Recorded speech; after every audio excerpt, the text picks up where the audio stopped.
we are ready for our big reveal of our theme this summer.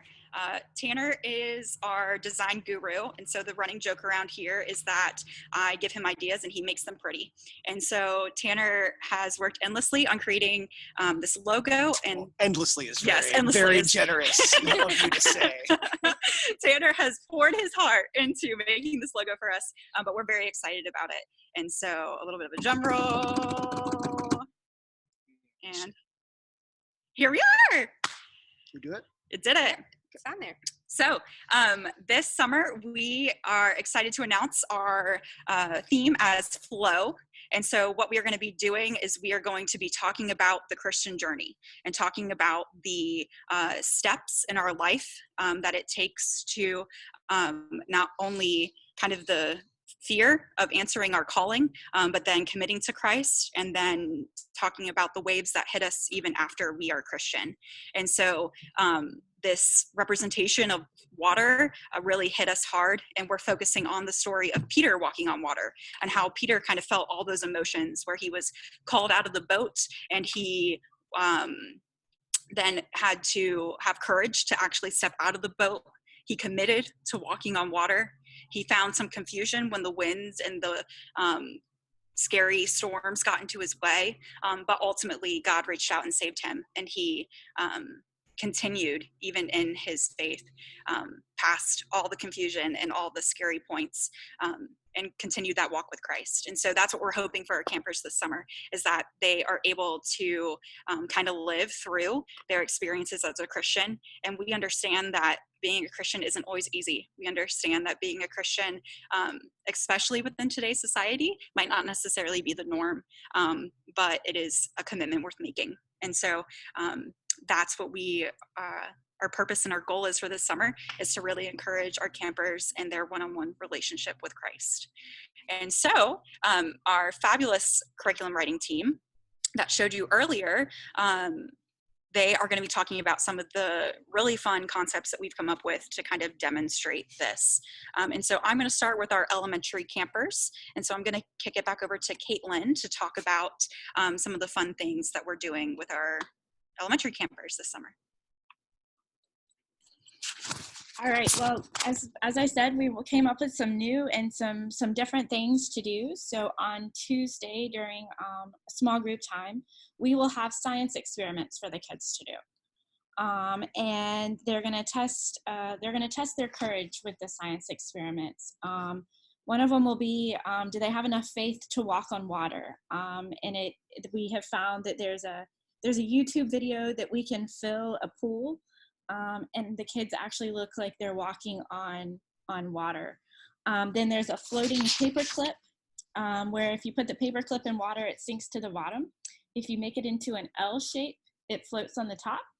And then if you add soap to the bowl, once the floating L shape is in the bowl, it then sinks to the bottom as well.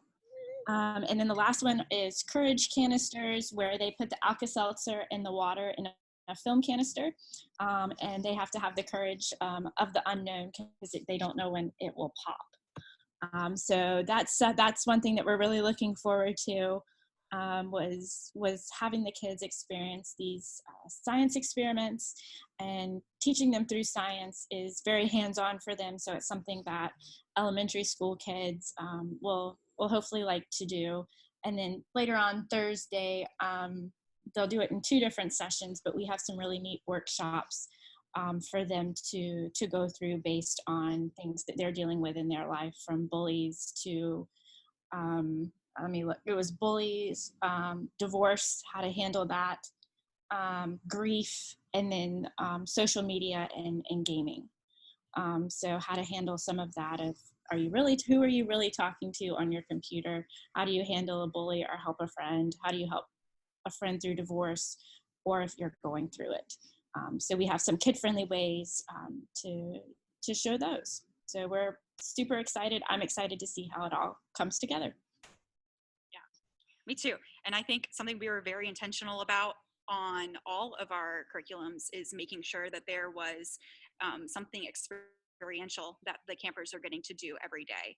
And so one of the things that Becky's going to highlight is how we're updating our ropes course and that experience for our campers. So the middle school, we're excited about many of the things that are in the curriculum, and one, as Elise said, is updating of activity on the ropes course, as they are talking about having courage to step out on the water and to step out and follow Christ, a new kind of challenge for them that will make them feel as if they are really stepping out and not really sure what they're stepping out to. So it'll be a really good experience for them, something different that they haven't tried before. And we're really excited about giving them that experience. I'm really excited about many of the tag times that they have, time alone with God, where they can just be quiet and reflect. There's not a lot of time for that in our busy lives today. And so that's another great thing for the middle school to experience as they're learning how to continue to follow after Jesus and to really have that courage to step out and follow him in new ways that they've never done before. Yeah, absolutely. And so the curriculum writing team wanted to take the tradition of being on our ropes course and make it really a part of the curriculum, which was fantastic, so that there's a little bit more purpose behind our ropes course. Team building is always absolute, but this is even more tying it back into the curriculum. And like she said, those are actual journals that we've made for our middle school and our high school campers, that they'll be able to take them home with them as a remembrance of their small group, as a remembrance of things they were feeling while being at camp, and then something for them just to hold on to for their week. So last but not least, Tim is going to tell us a little bit about these real world encounters that our high schoolers will be facing.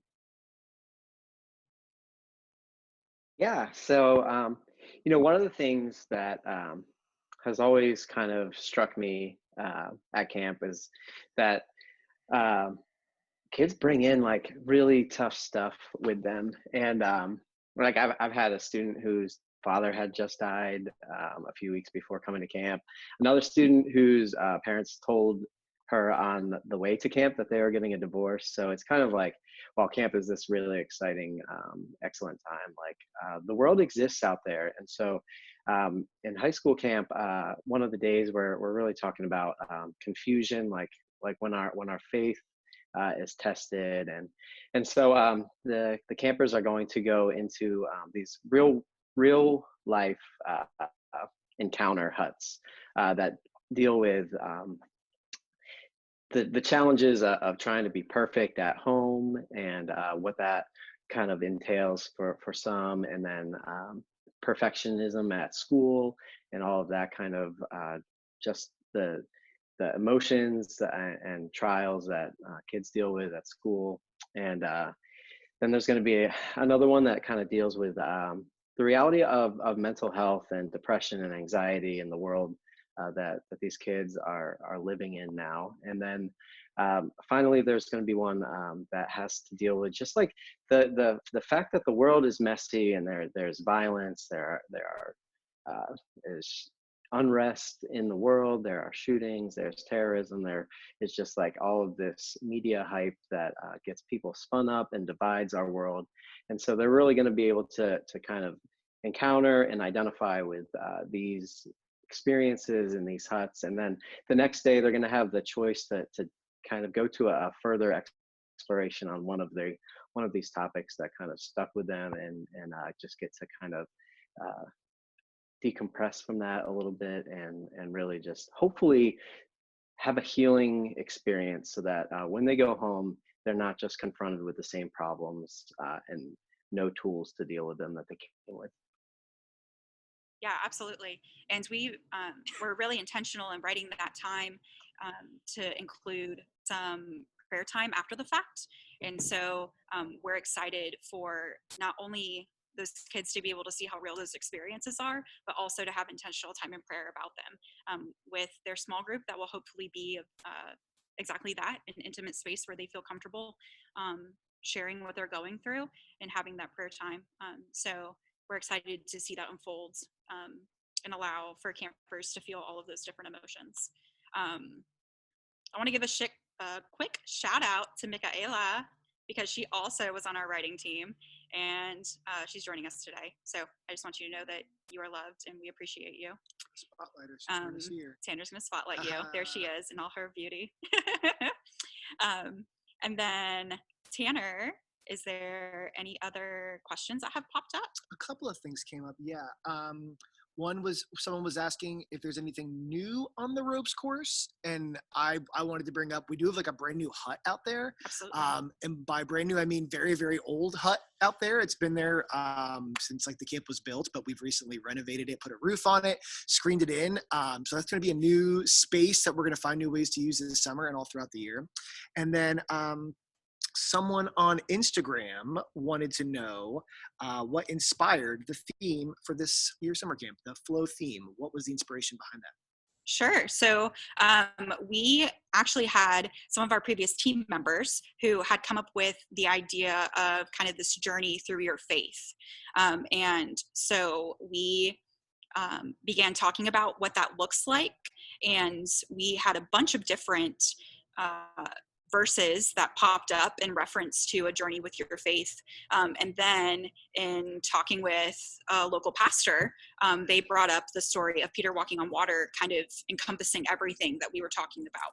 And so one of the things we really wanted was for this summer to include having a story where they get to be referenced every day, so that it was consistent every day and it was something that we're pulling multiple ideas from. And so because Peter walking on water is exactly that, a water reference, we were trying to find water-based words that could go with that idea.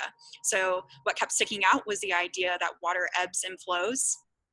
And we are walking through life just like we're flowing through things. And so that's kind of how flow became the word that stuck. Nice. Another person wanted to know, and I lost it, I forget where it was, those, the real world encounters, are those going to be for every age level, or are those high school specific, or will everyone get some version of that? Sure, yeah. So they are specifically for middle school and high school. Middle school will be walking through them small groups together with an immediate debrief, whereas high school will be walking through them solo and we'll have one giant debrief at the end. And then since middle school is walking through them and debriefing them afterward, that's their entire experience with it. Whereas high school will actually have a chance to sign up for workshops Friday morning, where they will be able to dive a little deeper into any of the topics that hit home for them. Another question, and this one's from me. Does everyone get to play with paper clips, or is that just the elementary campers? Because that experiment sounds really cool, and honestly, I'm about to go home and try it myself. I mean, you should. So it's only in our elementary curriculum that they're doing all these science experiments. But if our team leaders are listening, maybe science skill will be a thing again. Oh, and so maybe middle school and high school could do it too. Man, there could be some advanced stuff happening. No, and I don't think we have any more questions, but we do have some friends joining us on Instagram. We got actually a lot of our summer staff team members are on there, so now they know what our t-shirts are going to look like this summer, and I'm sure they're very excited. Oh, actually, no, we do have a question. A gentleman, Steve, on the call wants to know, do any kids ever get baptized while they're at camp? It has been done in the past. It has not been done recently. But usually if a child is interested in being baptized, we encourage them to tell their church representative and then have that be something that's done back at their home church, just because in the vows of baptism, part of that is the church taking on the fact that they're going to be loving on this person who has now devoted their life to Christ. But there has been in the past some people who have requested it to be here at camp. And so it's not something we would do during the week, but if someone really wanted it, we could definitely make it happen. Ain't gonna say no, that's for sure. That's right. We would never say no. I would just be like, why not at home? But then, yes, okay, cool, let's go ahead, let's do it. Yeah. Cool. All right. think that's the end of our Q&A time. But yeah, why don't we go ahead and wrap it up? Yeah, absolutely. So thank you to everyone who has been on this call. I'm gonna shift it over to Mindy one last time, just because registration for summer is open. And I want her to give you some heads ups on things as you are thinking about registering, whether you're registering campers or as a group leader or as a parent. She is definitely the go-to girl. Hi. So some important stuff to know. If you're a group leader, it's probably pretty important for you to get out some information to your church quickly about what week you're going, if you're having any adult volunteers who are going to, because parents are often, they really appreciate that when you send along someone, because the kids, while they're here, they don't have cell phones or other devices to connect with the outside world. So if that 5th grade mom really needs a picture, she needs to be able to ask the adult volunteer who's come from the church. So that's a great thing to put out in your information that you're sending out. So what week are we going? Who's going with us? How are we getting there? Those are all great things to put in a letter. And then attached to that letter, I would put our scholarship application. It's a 2-page document you can find on our website. You don't have to be registered to apply for a scholarship. They're 2 separate things, but the scholarships are due back to us by April 1st. So you might want to make your due date like March 25th or something like that, so that you have time to get your part done and then the applications back to the camp so that they're ready for the scholarship team when they arrive. Mm-hmm. If you're a parent and you're thinking, well, I want to register my kid, but I'm not sure when I should do it, registration is open now. If you want to wait until after you get your scholarship information back, that would be fine. I always say spring break, whatever your spring break is, you need to be registered by then if the week that you want is important to you. So if you really want to come week 5 with your church, you need to be registered before spring break. I'm really good at getting people off the wait list, but sometimes that happens closer to camp, like a week or 2 out. And so while I'm good at it, you still have to wait. So I don't want you to have to wait. So register now and you don't have to wait. If you have any questions about getting a group or getting your own camper here, I love to help people get to camp. So call me and I will make that happen with you. Thanks. Awesome. Yeah, as she said, our scholarship forms are up and ready to go. And so those need to be in our hands by April 1st so that the scholarship team can meet and then redistribute out to those families how much scholarship money they were awarded. So I want to thank you so much for being on our call today. We are so excited about this summer. As I said at the beginning of the video, there's only 106 days until campers are on property. And we are always super excited to make it feel so lively around here. So please keep the camp in your prayers, keep all of our campers in your prayers, and we look forward to seeing you next time.